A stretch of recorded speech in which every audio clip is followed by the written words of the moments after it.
अस्सलाम वालेकुम students, welcome to introduction to ICT course. Introduction to ICT के course में आज हम डिस्कस करने जा रहे हैं decision structures and Boolean logic. But before moving toward decision structure and Boolean logic, let's have a recap of our previous video में हमने डिस्कस किया कि स्ट्रिंग्स क्या होती हैं और किस तरह से हम अपने स्ट्रिंग्स को मैनिपुलेट कर सकते हैं बाय यूजिंग स्ट्रिंग फंक्शंस। हमने लेंथ कैलकुलेट करने का फंक्शन यूज किया। हमने अपनी स्ट्रिंग को अपर टू लोअर केस में कन्वर्ट करने के अपर एंड लोअर केस में कन्वर्ट करने के मेथड देखे। Then we have also discussed the method to slice a string। Slicing के बाद हमने स्प्लिट करने का भी मेथड देखा। फिर हमने अपनी स्ट्रिंग को फॉर्मेट करने का मेथड भी देखा by using a place holder. Now, in this video, we will discuss about what is the sequence structure and why do we need selection statement या selection structure instead of having sequence structure already। Boolean expression क्या होता है और किस तरह से हम Boolean expression लिखते हैं और if else statement किस तरह से लिखी जाती है और क्यों हमें इसकी जरूरत पड़ती है। सबसे पहले डिस्कस करते हैं सीक्वेंस स्ट्रक्चर क्या होता है। अभी तक के जितने भी हमने प्रोग्राम्स किए हैं पाइथन में, उसमें हम क्या करते हैं कि हम यूजर से इनपुट लेते हैं, उस इनपुट के ऊपर कोई मैनिपुलेशन करते हैं, उसको मल्टीप्लाई करते हैं, डिवाइड करते हैं, प्लस करते हैं, कोई ऑपरेटर उसके ऊपर परफॉर्म करते हैं और उसे प्रिंट करवाते हैं। दैट मीन्स जितना हम अपना प्रोग्राम लिखते हैं उसको हम एक सीक्वेंस में रन कर रहे होते हैं। ठीक है, तो जो स्टेटमेंट्स आपने लिखी हैं वो one after the other interpret होती हैं और उनका रिजल्ट स्क्रीन पे प्रिंट हो रहा होता है। ये अभी तक का काम हम कर रहे हैं। ठीक है, तो सीक्वेंस स्ट्रक्चर क्या है? बेसिकली यही काम है कि हम अपना जो भी स्टेटमेंट्स लिखते हैं, सेट ऑफ स्टेटमेंट्स लिखते हैं, वो उसी ऑर्डर में एग्जीक्यूट होती हैं, उसी सीक्वेंस में एग्जीक्यूट होती हैं जिसमें वो लिखी गई हैं। लेकिन हमारे पास जब हम प्रोग्राम्स लिखते हैं या प्रॉब्लम स्टेटमेंट आती है तो हमेशा ऐसा जरूरी नहीं है कि आपका जो प्रोग्राम है वो उसी फ्लो में रन हो जिसमें आपने लिखा हुआ है। कब बाज़ औक़ात हमें कोई डिसीजन करना पड़ता है और उसकी बेसिस पे एक्शन परफॉर्म करना पड़ता है। ठीक है, तो अब वो एक्शन जरूरी नहीं है कॉन्टिन्यूअस ही लिखा हुआ हो, उसके लिए हमें जंप करना पड़ सकता है from one statement to another statement. Right, तो अब हमें यहाँ पे सिलेक्शन स्टेटमेंट की जरूरत पड़ती है। पहले हम एक एग्जांपल देखते हैं कि कहाँ हम कोई ऐसा प्रॉब्लम देखते हैं जहां हमें सिलेक्शन स्टेटमेंट की जरूरत पड़ती है, फिर हम देखेंगे किस तरह से हम उसे सॉल्व करेंगे। Right, so let's move forward. Before moving to a complex problem, let's have a discussion about a small problem. Let's suppose मुझे घर से बाहर जाना है और मैं ये क्वेश्चन खुद से करती हूँ, is it raining today? Right, तो अब इस क्वेश्चन का आंसर या तो यस में हो सकता है या तो नो में हो सकता है। अगर यस में है तो मुझे क्या एक्शन परफॉर्म करना चाहिए कि मुझे अम्ब्रेला लेके बाहर जाना चाहिए। राइट, तो इसका मतलब क्या है कि एक पर्टिकुलर क्वेश्चन के आंसर में यस और नो के जवाब में जो भी एक्शन मैं परफॉर्म करूंगी वो मेरा स्टेटमेंट है। ठीक, तो अब हम देखते हैं एक प्रॉब्लम जिसमें हम कह रहे हैं कि हमारे पास हमने वर्कर्स की पे कैलकुलेट करनी है और अगर एक वर्कर 40 घंटे या 40 घंटे से लेस काम करता है तो उसकी पे कैसे कैलकुलेट होगी? 40 आवर्स इनटू आर्ली रेट जिस पे वो काम कर रहा है। ठीक है, लेकिन अगर एक वर्कर 40 आवर्स से ज्यादा काम करता है तो जितने घंटे वो एक्स्ट्रा काम कर रहा है उसका रेट, उसका जो पे है वो कैलकुलेट होगी 1.5 टाइम्स ईच आवर ही वर्क एक्स्ट्रा। ठीक है, तो अब हमने ये स्टेटमेंट सॉल्व करनी है, इसको प्रोग्राम करना है, तो हम कैसे करेंगे? बिल्कुल पहली वीडियो में हमने डिस्कस किया था कि सॉफ्टवेयर डेवलपमेंट एंड प्रोग्रामिंग में कि हम किस तरह से अपनी कोई भी प्रॉब्लम सॉल्व करते हैं। या तो हम उसका फ्लो चार्ट बनाते हैं या फिर हम उसका एक आईपीओ चार्ट बनाते हैं। ठीक है, इनपुट प्रोसेसिंग आउटपुट चार्ट। हमने फ्लो चार्ट इस तरह का चार्ट होता है। ठीक है, जैसे कि ये गिवन है स्क्रीन पे। ठीक, या तो आप अपनी प्रॉब्लम स्टेटमेंट को ऐसे फ्लो चार्ट के थ्रू सॉल्व कर सकते हैं या फिर हम इसका आईपीओ चार्ट बनाते हैं। तो गिवन जो प्रॉब्लम हमारी, हम इसका आईपीओ चार्ट बनाते हैं। हमने क्या किया? Input, I for input, P for processing, O for output, input output, input processing output chart बनाते हैं। सबसे पहले हम यूजर से इनपुट करवाएंगे कि किस रेट पे वो काम करता है और कितने घंटे उसने एक हफ्ते में काम किया। अगर तो यूजर ने जो इनपुट की है वो 40 आवर से लेस है तो हम क्या करेंगे? उसकी पे कैसे कैलकुलेट करेंगे? आर्ली रेट इंटू जितने उसने आज काम किए उससे मल्टीप्लाई करेंगे, सिंपल हमारे पास आउटपुट आ जाएगी। राइट, लेकिन अगर यूजर ने 40 आवर से ज्यादा काम किया है तो फिर हम क्या करेंगे? सबसे पहले before moving to the formulas over here, let's have a chat कि किस तरह से कैलकुलेट करनी है। लेट्स सपोज यूजर ने 50 घंटे काम किया तो 40 घंटों की पे तो उसे उसी अकॉर्डिंग मिलेगी जिस तरह से उसका रेट सेट हुआ था बाकियों की निस्बत, जैसे बाकियों को पे मिलती है उसी भी उसकी 40 आवर्स की मिलेगी। जितना उसने ओवर टाइम किया है उतने आवर्स हमें पहले पता लगने चाहिए, फिर हम उसे 1.5 के साथ मल्टीप्लाई करेंगे। तो हमने क्या किया, सबसे पहले जितनी 40 आवर्स की पे है वो अलग कर ली, उसके बाद हमने जितने टोटल आवर्स में से उसने एक्स्ट्रा काम किया है वो निकाल लिए। तो हमने टोटल आवर्स में से 40 को माइनस किया, पीछे जितने बचे वो हमारे बचे ओवर टाइम के आवर्स। ओवर टाइम के आवर्स को हमने 1.5 के साथ मल्टीप्लाई किया और एंड पे हमने ओवर टाइम पे और टोटल पे को कैलकुलेट, जो पे थी उसे ऐड करके हमने टोटल पे कैलकुलेट कर ली और आउटपुट स्क्रीन पे हमने अपनी जो पे है वो प्रिंट करवा दी, राइट। लेकिन अभी तक जितना हमने सीक्वेंस स्ट्रक्चर्स पढ़े हैं उनके थ्रू हम ये काम नहीं कर सकते। तो मतलब क्या है कि हम यहाँ पे डिसीजन कर रहे हैं डिपेंडिंग ऑन आर इनपुट कि हमारा कौन सा फॉर्मूला चलेगा, या तो ये फॉर्मूला चलेगा या फिर ये चलेगा। तो डिसीजन हमने लेना है, लेकिन अभी तक हमने कोई डिसीजन स्टेटमेंट या सिलेक्शन स्टेटमेंट नहीं पढ़ी हुई। तो अब पहले पढ़ते हैं सिलेक्शन स्टेटमेंट क्या होती है। सबसे पहले अगर आपने सिलेक्शन स्टेटमेंट लिखनी है तो उससे पहले आपको क्वेश्चन बनाना चाहिए कि किस क्वेश्चन के जवाब में आपने अपना सिलेक्शन करना है, ठीक है। सबसे पहले जब आप प्रोग्राम लिखेंगे तो you have to ask a question and then respond accordingly depending on the input, ठीक। तो अब हमारे पास सिंपलेस्ट फॉर्म में हमने एक आंसर पूछा तो उसका कोई ना कोई जवाब होगा। अगर तो वो जवाब ट्रू है तो कोई एक्शन परफॉर्म होगा, अगर वो जवाब फॉल्स है दैट मीन वो कंडीशन नहीं हमारी ट्रू होती तो हम कोई एक्शन परफॉर्म नहीं करेंगे। लेट्स सपोज हमारे पास एक प्रोग्राम है जिसमें हम यूजर से क्वेश्चन पूछ रहे हैं कि इज इट कोल्ड आउटसाइड। अब इस जवाब क्वेश्चन का जो जवाब है वो क्या हो सकता है, या तो ट्रू हो सकता है या फॉल्स हो सकता है। अगर ट्रू हुआ तो हम क्या एक्शन ले रहे हैं कि put on a coat, wear a hat and put on gloves. ये वो तीन एक्शन हैं जो कि हमें परफॉर्म करने हैं अगर हमारा जवाब यस में हुआ। और अगर नो हुआ दैट मीन फॉल्स हुआ तो हमने कोई एक्शन परफॉर्म नहीं किया, we just finish our program, right. अब इसको अगर हम कोड करें तो क्या होगा, हमने सबसे पहले इफ लिखना होगा, ठीक है। और हमें यहाँ पे चेक करना होगा कि कोल्ड इज इक्वल इक्वल, अगर तो हमारी जो कंडीशन है वो जो हम पूछ रहे हैं कि इज इट कोल्ड आउटसाइड, अगर वो यस हुआ तो हमारी जो तीन स्टेटमेंट्स हैं ये रन होनी चाहिए। अगर ये फॉल्स हुआ तो ये तीन स्टेटमेंट्स रन नहीं होनी चाहिए। सिलेक्शन स्टेटमेंट को लिखने का जो सिंटेक्स है वो क्या है, सबसे पहले हम कीवर्ड लिखते हैं इफ का, ठीक है। फिर हम आगे कंडीशन लिखते हैं। इस कंडीशन का जो आंसर है वो या तो होता है ट्रू या फिर होता है फॉल्स, ठीक है। ये स्टेटमेंट कैसे लिखते हैं ये हम आगे डिस्कस करते भी हैं।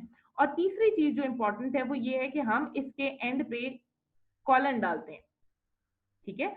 अगर आप कॉलन नहीं डालेंगे तो इनवैलिड सेंटेक्स है। ये सेंटेक्स है इफ स्टेटमेंट को लिखने का, इफ का keyword condition and then colon.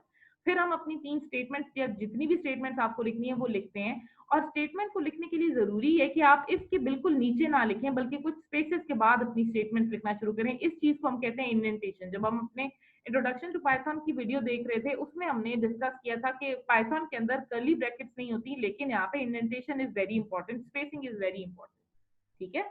तो ये हमारा इफ को लिखने का या जो कंडीशनल स्टेटमेंट्स है, सिलेक्शन स्टेटमेंट्स है, इनको लिखने का तरीका है। जब मैं कहूँ कंडीशनल स्टेटमेंट तो भी मेरा मतलब इफ ही है, अगर मैं कहूँ सिलेक्शन स्टेटमेंट तो भी मेरा मतलब इफ ही है, अगर मैं कहूँ डिसीजन स्टेटमेंट तो भी मेरा मतलब इफ ही है, ठीक है। इफ एल्स स्टेटमेंट्स ये तीनों यही कहलाती हैं, क्योंकि या तो हम इनसे डिसीजन कर रहे होते हैं या हम सिलेक्शन कर रहे होते हैं या हम कंडीशन लगा रहे होते हैं, ठीक है। अच्छा, अब हम आते हैं, जो मैंने ये कहा कि ये जो कंडीशन है ये बेसिकली यस और नो में आंसर करती है। तो यस और नो बेसिकली हमारा बूलियन एक्सप्रेशन होता है, ठीक है। बूलियन हमने जब डाटा टाइप पढ़ी तो हमने उसमें डिस्कस किया था, एक डाटा टाइप होता है बूलियन।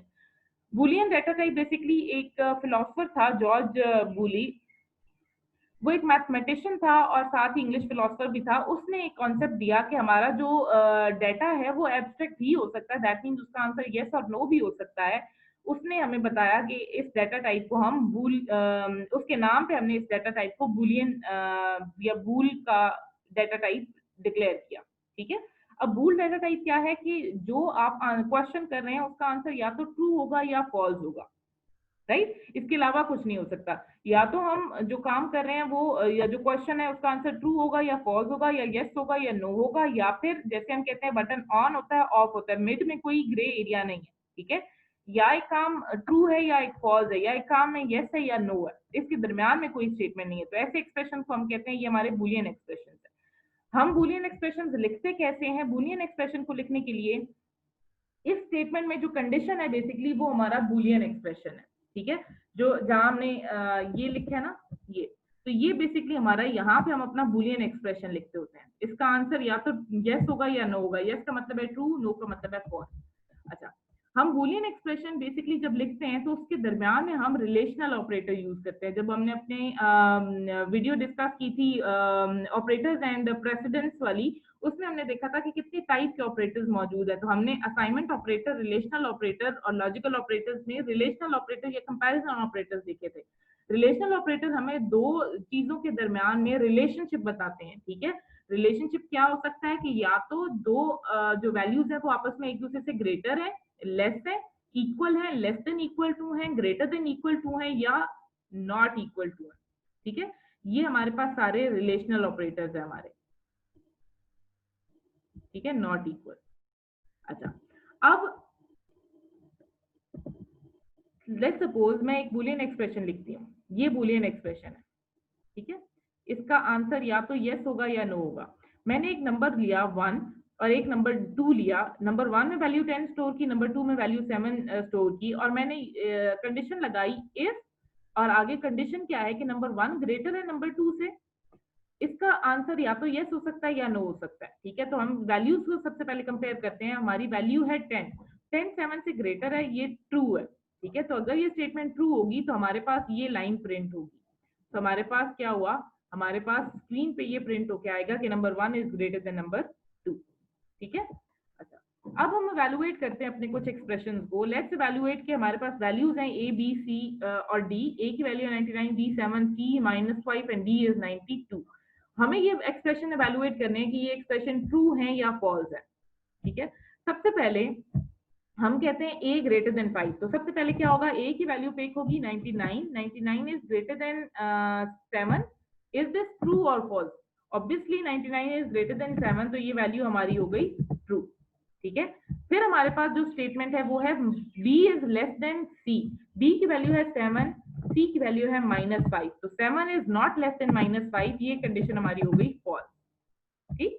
फिर हमारे पास कंडीशन है b is greater than equal to c। b की वैल्यू है 7, greater than equal to c की वैल्यू है -5।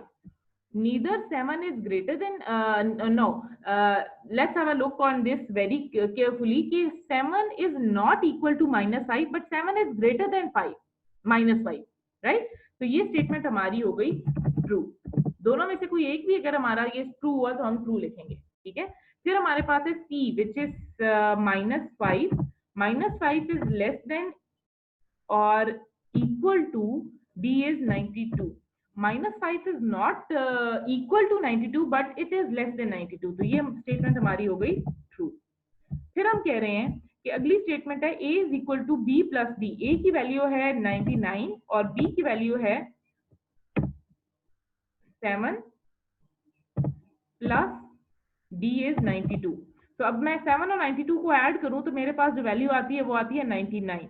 तो 99 इज डबल इक्वल टू, यहाँ पे हम डबल इक्वल यूज कर रहे हैं, इसका मतलब है कि जो लेफ्ट हैंड साइड पे वैल्यू है वो राइट हैंड साइड पे वैल्यू के इक्वल है या नहीं। तो 99 इज इक्वल टू 99, तो ये स्टेटमेंट हमारी ट्रू हो गई। नेक्स्ट स्टेटमेंट है हमारी कि d which is 92 is less than equal to a plus c। a is 99 and c is -5, ठीक है। अगर मैं यहाँ पे देखूं तो ये मेरे पास बनता है 92 और 99 से -5 करूं तो मेरे पास आएगा 94। तो 92 इज नॉट इक्वल टू 94, ये बनेगा 94, ठीक है। इसको मैं सॉल्व करके यहाँ पे लिख देती हूँ 94। 92 is not equal to 94 but 92 is less than 94, ठीक है। तो ये स्टेटमेंट हमारी हो गई true. Then c is not equal to b। c की वैल्यू है -5 and -5 is not equal to b की वैल्यू है 7। दिस स्टेटमेंट इज ट्रू, ठीक है। तो इस तरह से हम अपनी जो हमारा इंटरप्रेटर है वो हमारी डिपेंडिंग ऑन इनपुट जो वैल्यू या वेरिएबल्स की जो वैल्यू है उनकी इनपुट पे डिपेंड करते हुए हमारे एक्सप्रेशन को इवैल्यूएट कर रहा होता है, ईदर ट्रू और फॉल्स। अगर ट्रू होगा तो हमारी जो स्टेटमेंट हमने इसके बाद लिखी है वो प्रिंट होंगी, और अगर हमने हमारी स्टेटमेंट फॉल्स होगी तो जो स्टेटमेंट हमने इसके बाद लिखी है वो एग्जीक्यूट नहीं होगी, बल्कि हमारी कोई आउटपुट नहीं आएगी, ठीक है। तो ये है हमारा इफ स्टेटमेंट, कंडीशनल स्टेटमेंट या बूलियन एक्सप्रेशन। अब कुछ टिप्स हैं जो कि हमें फॉलो करनी चाहिए जब हम अपने बूलियन एक्सप्रेशन को लिख रहे हैं। तो हमने डबल इक्वल को सिंगल इक्वल के साथ कंफ्यूज नहीं करना। जब हमने ऑपरेटर्स के बारे में पढ़ा था तो भी हमने डिस्कस किया था कि बच्चे ये गलती अक्सर करते हैं जब वो इनिशियली अपने कोड लिख रहे होते हैं। आपने डबल इक्वल का मतलब है लेफ्ट हैंड साइड पे जो वैल्यू है वो राइट हैंड साइड पे वैल्यू की इक्वल है या नहीं है। ठीक है, आपने उनको आइडेंटिकल प्रूव करना है कि जो लेफ्ट हैंड साइड पे वैल्यू है वही राइट हैंड साइड पे वैल्यू है। जबकि इक्वल का साइन असाइनमेंट ऑपरेटर है, जो भी वैल्यू आपकी राइट हैंड साइड पे है वो उसे लेफ्ट हैंड साइड पे जो वेरिएबल है उसे असाइन कर देता है। ठीक है, अगर आपको दो वैल्यूज को प्रूव करना हो कि ये दो वैल्यूज डिफरेंट है तो हम एक नॉट इक्वल टू का ऑपरेटर यूज करते हैं। और हमारे पास less than equal to and greater than equal to operators हम तब यूज करते हैं जब हमें मोर देन वन रिलेशनशिप को एक्सप्लोर करना हो। जैसे कि इफ 92 इज लेस देन और इक्वल टू 94, ठीक है, तो हमें लेस देन भी चेक करना है और इक्वल टू भी चेक करना है। इसी तरह से ग्रेटर देन इक्वल का ऑपरेटर भी इसी काम आता है। Let's solve this problem by using our decision statements और इफ स्टेटमेंट। हमारे पास जो प्रॉब्लम है वो ये है कि हम गपीज आर हार्डी फिश। ठीक है, they can't live in all water temperatures. The acceptable range for the guppies is 72 and 86 degree Fahrenheit. Write a program that asks the user to enter the temperature, then display one of the two messages depending on the temperature. Either if you have entered temperature which is less than 72, then you are going to display that you are going to freeze your guppy, and if you have entered temperature which is greater than 86, then you have to display a message that you are going to boil your guppy, right? So let's program this. First of all, we have to get an input from user. Let's write temp is equal to input enter temperature. ठीक है, और if you want to write specifically then you can write enter temperature in Fahrenheit. अच्छा, उसके बाद हम क्या करेंगे, हम अपने टेम्परेचर को कन्वर्ट करेंगे, क्योंकि स्ट्रिंग में एंटर हुआ होगा तो हम टेम्परेचर को कन्वर्ट करेंगे इंट में। देन हम राइट करेंगे अपनी जो कंडीशंस है। हमने क्या करना है, हमने कंडीशन लिखनी है कि अगर टेम्परेचर लेस देन 72 हुआ, if temp is less then 72, तो हमें क्या स्टेटमेंट प्रिंट करवानी है, print you are going to freeze your guppy, right? else इसके बाद हमें क्या दूसरी कंडीशन क्या लगानी है, अगर हमारा if temperature is greater than 86, तो हमें क्या मैसेज डिस्प्ले करवाना है, you are going to boil your guppy, right? अब हमने तीन हम टेस्ट कंडीशंस लिखते हैं। हम सबसे पहले लिखते हैं कि मैं टेम्परेचर एक तो बिलो 72 एंटर करती हूँ, एक अबव 72 एंटर करती हूँ और एक अबव 86 एंटर करती हूँ। तो मैं यहाँ पे तीन स्टेटमेंट लिखती हूँ। सबसे पहले मैं लिखती हूँ लेट्स सपोज लेस देन, तो मैं लिखती हूँ 70, ठीक है, या मैं लिखती हूँ 38। फिर मैं लिखती हूँ कि मैं 75, ठीक है, और फिर मैं लिखती हूँ 90। ठीक, सबसे पहले तो 38 है, तो हमारे पास जो स्टेटमेंट है वो चेक होगी 38 इज लेस देन 72। ये स्टेटमेंट हमारी हुई ट्रू। ठीक है, तो हमारे पास क्या प्रिंट होगा, ये वाली स्टेटमेंट। ठीक, दूसरी दफा हमारे पास चेक होगा 75। ठीक है, 75 इज नॉट लेस देन 72, पहली स्टेटमेंट ट्रू नहीं है। 75 इज नॉट ग्रेटर देन 86, ना पहली कंडीशन ट्रू है ना दूसरी कंडीशन ट्रू है, तो इसका मतलब है कोई स्टेटमेंट हमारी स्क्रीन पे प्रिंट नहीं होगी। There is no action to be taken in response to this input. ठीक है, तीसरा हमारे पास है 90। तो हम देखें कि हमारा जो 90 है वो 72 से लेस तो नहीं है, लेकिन 90 86 से ग्रेटर है, तो हमारा जो मैसेज डिस्प्ले होगा वो होगा you are going to boil your guppy. अब हम इसको रन करते हैं।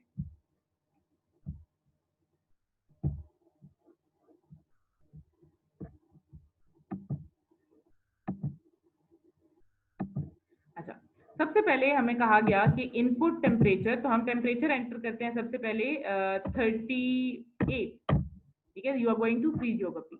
अब हम दूसरी इनपुट करते हैं विच इज 75, ठीक है, 75। अब देखें हमारा कोई रिजल्ट, चूंकि दो कंडीशंस हैं कि या तो अबव या तो हमारा 72 से लेस होना चाहिए या 86 से ग्रेटर होना चाहिए। बिटवीन 80 और 72 और 86 के दरमियान हमने कोई कंडीशन नहीं लगाई थी, ठीक है। अब तीसरी इनपुट करते हैं, हम कहते हैं 90 टेम्परेचर एंटर करते हैं, तो हमारे पास मैसेज डिस्प्ले होना चाहिए, you are going to boil your coffee, ठीक है। तो हमारे पास यही मैसेज डिस्प्ले हुआ according to our if statement which is also known as selection statement और डिसीजन स्टेटमेंट। इन स्टेटमेंट की बेसिस पे डिसीजन हो रहा है कि या ये प्रिंट हो या ये प्रिंट हो। इससे पहले क्या होता था, हम जो लिखते थे हमारे पास सारी आउटपुट आती थी, right.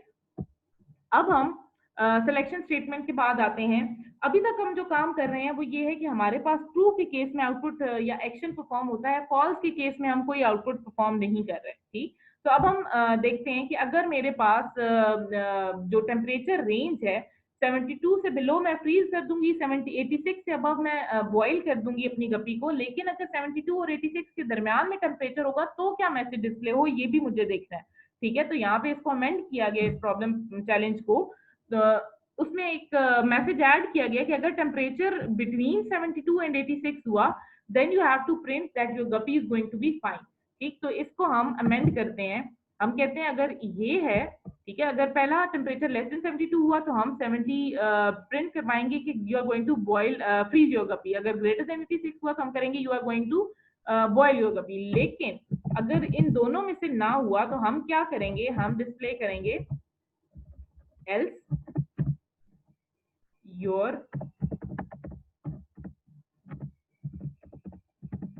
guppy will be fine, right. अब हम वही तीन इनपुट दोबारा से लेते हैं। पहली इनपुट लेते हैं 38, तो हमें क्या मैसेज डिस्प्ले हुआ, you are going to freeze your guppy, your guppy will be fine, okay. यहाँ पे क्या हुआ स्टेटमेंट, हमने जो प्रिंट करवाया है, हमने प्रिंट करवाया है if temperature is less then 72, तो हम जो टेम्परेचर एंटर कर रहे हैं विच इज 38, ठीक है, इट इज लेस देन 72, तो ये स्टेटमेंट तो प्रिंट होगी, एल्स इन एनी केस हमारा यहाँ प्रिंट हो रहा है, ठीक है। तो हम यहाँ पे अपना जो मैसेज है वो डिस्प्ले करवाते हैं, हम कहते हैं इफ जो टेम्परेचर रेंज है वो लिखते हैं 72 is less than equal to temp and temp is less than equal to 86।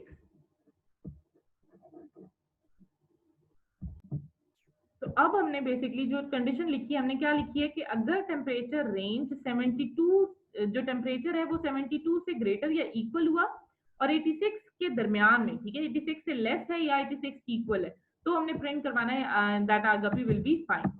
तो हम इसको प्रिंट करवाते हैं। सबसे पहले हम 38 एंटर करते हैं, ठीक है। तो हमारे पास 38 में ये कंडीशन सिर्फ रन हुई है, ये वाली 38 इज लेस देन 72, क्योंकि जो टेम्परेचर हम एंटर करें ना, तो 38 इज नॉट इक्वल टू 72, ठीक है।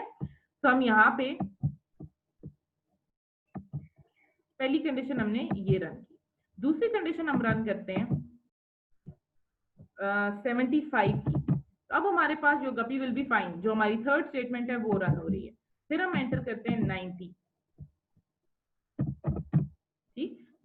90 पे हमारा जो टेम्परेचर है, चूंकि इट इज ग्रेटर देन 86, तो हमारे पास मैसेज डिस्प्ले हुआ you are going to boil your guppy, ठीक है। This is how we will write our if statements, multiple if statements, कि हमारे पास जो इफ की कंडीशन है वो अदर देन वन कंडीशन भी या एक कंडीशन को इवैल्यूएट करने के बजाय मल्टीपल कंडीशन को भी इवैल्यूएट कर सकती है। अब अगर मुझे डिस्प्ले करवाना हो कि मैंने इनवैलिड टेम्परेचर या इनवैलिड नंबर एंटर करवाना हो यूजर से, तो मैं कैसे एंटर करवाऊंगी। यहाँ पे हम अपनी इनवैलिड स्टेटमेंट को इवैल्यूएट नहीं कर सकते, क्योंकि हम या तो जो टेम्परेचर एंटर कर रहे हैं वो गिवन वैल्यू से लेस होगा या ग्रेटर होगा या उसके इक्वल होगा, यही तीन पॉसिबल कंडीशंस हैं। तो हम आगे चलते हैं अपनी सिलेक्शन स्टेटमेंट में, देखते हैं कि वहां पे किस पॉइंट पे हमारे पास इनवैलिड स्टेटमेंट प्रिंट हो रही है। अब हम कहते हैं कि हमारे पास एक और प्रॉब्लम है जिसमें हम यूजर को कह रहे हैं कि सैलरी इनपुट करो और depending on your salary we have to decide कि you are eligible for the loan और नॉट। ठीक है, तो आप यूजर को कह रहे हैं कि if the salary is greater than 50,000 तो हम उसे क्वालिफाई करेंगे लोन के लिए और उसे मैसेज प्रिंट करवाएंगे यू क्वालिफाई, अदरवाइज हम उसे मैसेज प्रिंट करवाएंगे you do not qualify, you do not qualify for the loan.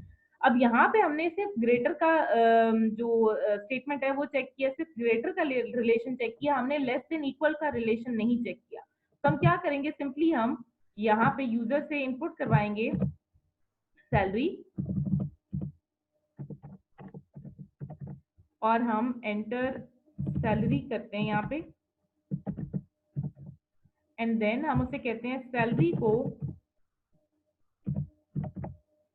Int में कन्वर्ट करके उस पर कंडीशन अप्लाई करो, सैलरी के spelling SALARY, then if salary is greater than 50,000 तो हमने उसे मैसेज डिस्प्ले करवाना है print you qualify for loan. ठीक, अदरवाइज हम उसे क्या मैसेज डिस्प्ले करवाएंगे, else print you did not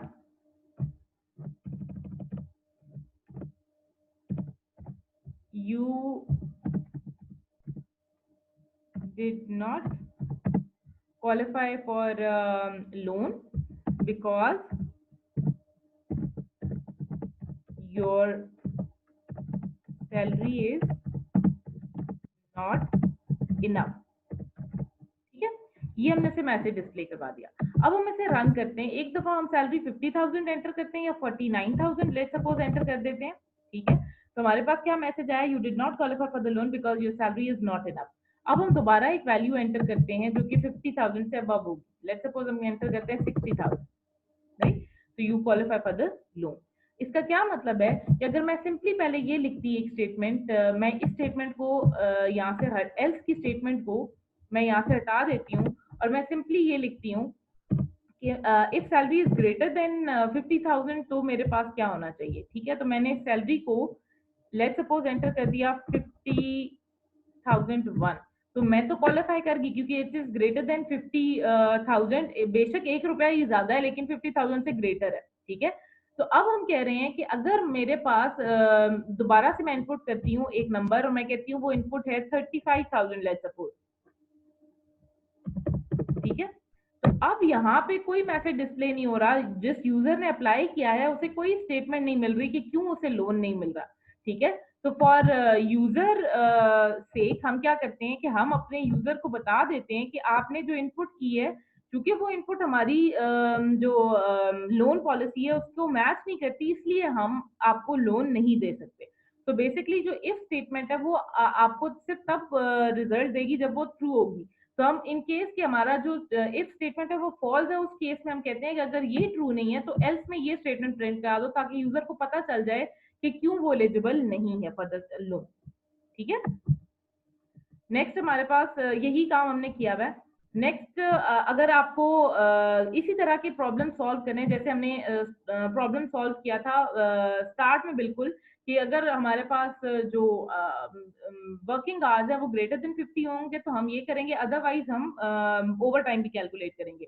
now you have to solve that problem by using if else statement, that is your task to do. कि आपने वो जो problem बिल्कुल स्टार्ट में हमने डिस्कस की थी जिसमें हमारे पास 2 ब्रांचेस थी कि अगर हमारी सैलरी ग्रेटर देन जो वर्किंग आवर्स है वो 40 या 40 से लेस है तो हमने एक फॉर्मूला लगाना था जिसमें हमने वर्किंग आवर्स को मल्टीप्लाई कर देना था रेट के साथ, अदरवाइज हमें ओवर टाइम सैलरी भी कैलकुलेट करनी थी। Now you have to solve that by using if else statement. That's all for today's lecture.